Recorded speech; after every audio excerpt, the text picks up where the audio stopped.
dari kawan-kawan kita, kalau tidak ada orang di depannya itu sholat sunat atau sholat apa, itu dia lari ke depan. Nah, orang tadi yang duduk tadi pindah, dia kejar lagi ke depan gitu. Ada sampai tiga saf. Gimana Pak? Ada dari kawan-kawan kita juga saya perhatikan. Sutroh. Kalau dia sholat, itu tidak ada pembatas, itu ya apa istilahnya? Sutroh. Sutroh. Iya. Itu dia kejar terus ke depan sampai ketemu ada dinding lah atau tiang. Nah, itu pengertian definisi sutroh ini sebenarnya bagaimana? Baik.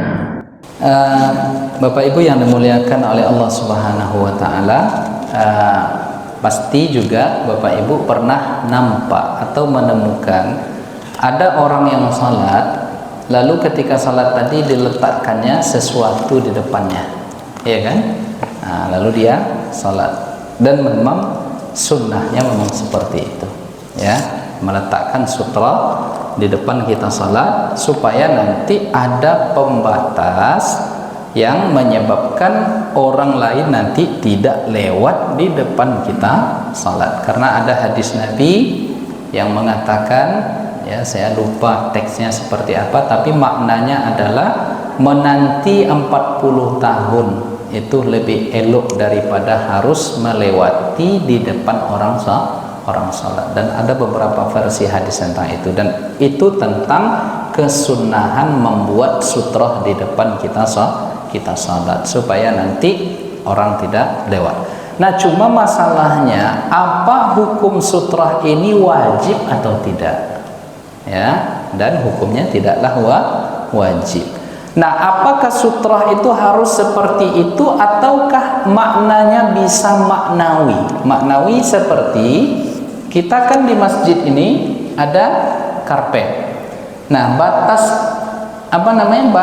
ujung karpet itu apakah secara maknawi dia bisa dimaknakan, diartikan dia sudah menjadi sutra? Ya, seperti ini Bapak Ibu, ya. Ini kan ujung belakang, ya. Nah, ini depannya. Apakah ketika kita salat seperti ini otomatis sudah menjadi sutra? Banyak ulama mengatakan ini sudah otomatis menjadi, maknanya menjadi sutra. Jadi tak perlu kita letakkan kembali di atas ini. Jelas?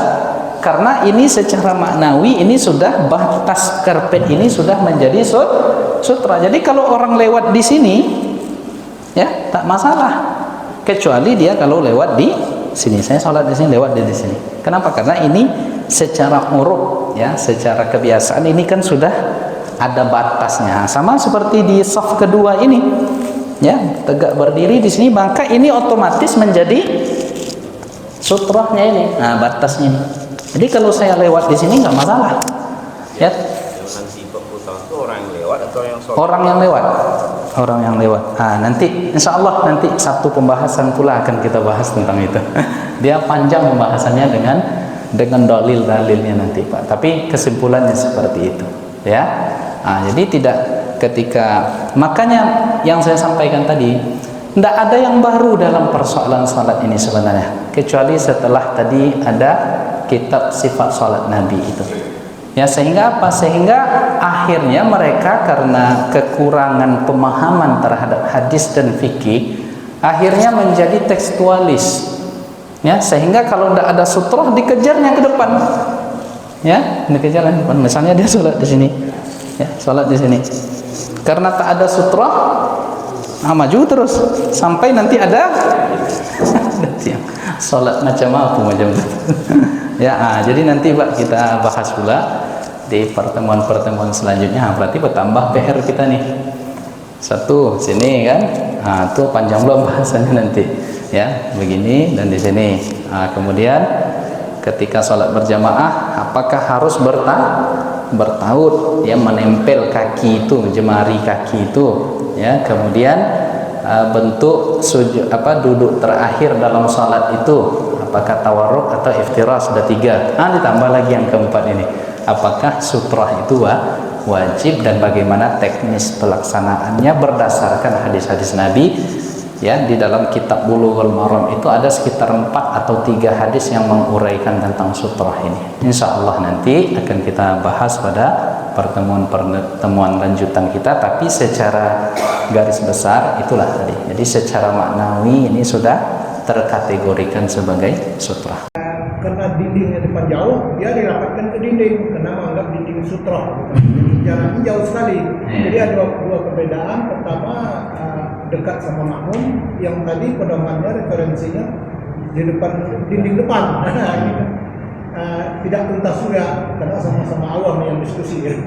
Pikirnya gimana sih? Jadi tentang jarak antara makmum dengan imam itu tidak perlu terlalu jauh, Pak. Dan juga tidak perlu dijadikan alasan untuk menjauhkan jarak tadi karena di dinding itu nanti ada sutrahnya. Tidak begitu. Apa dalilnya?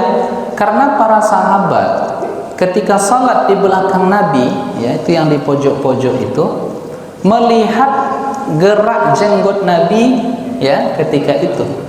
Nah, ini mengindikasikan jaraknya tidak terlalu jauh. Ya, jadi Nabi itu kalau membaca doa iftitah ya atau membaca zikir-zikir salat, mereka melihat dari gerakan jenggot Nabi kan segini ya, panjang.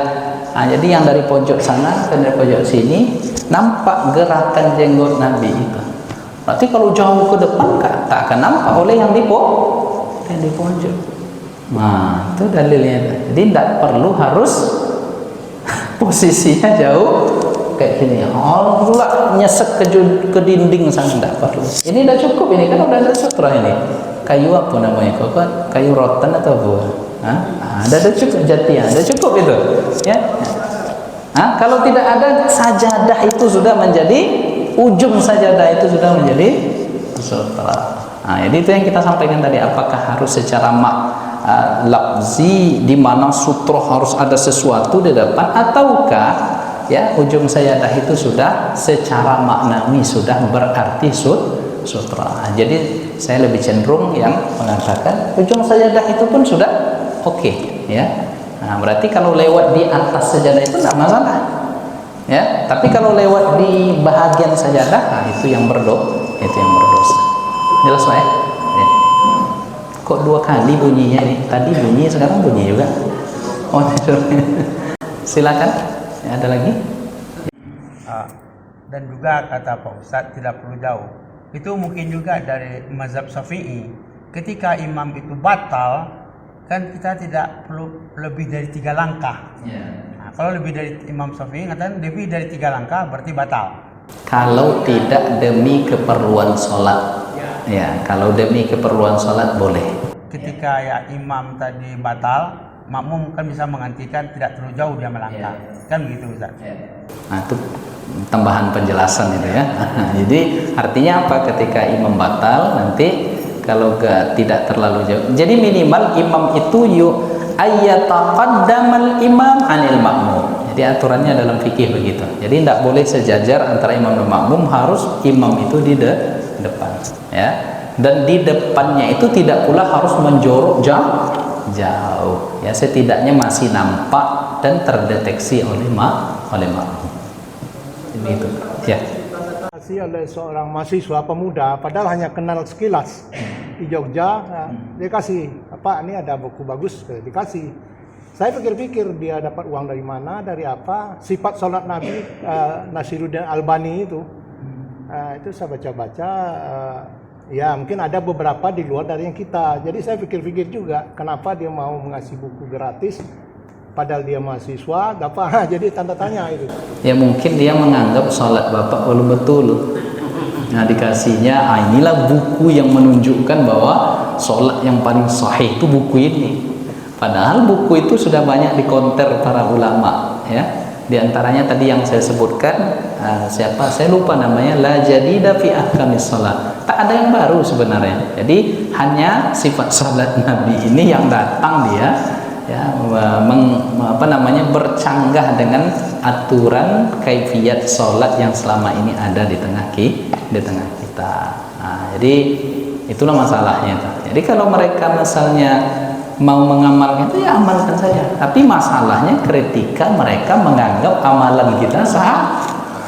Nah, ini inilah yang sesuai sunnah katanya. Nah, padahal kita selama ini sudah sesuai sunnah. Jelas Pak ya?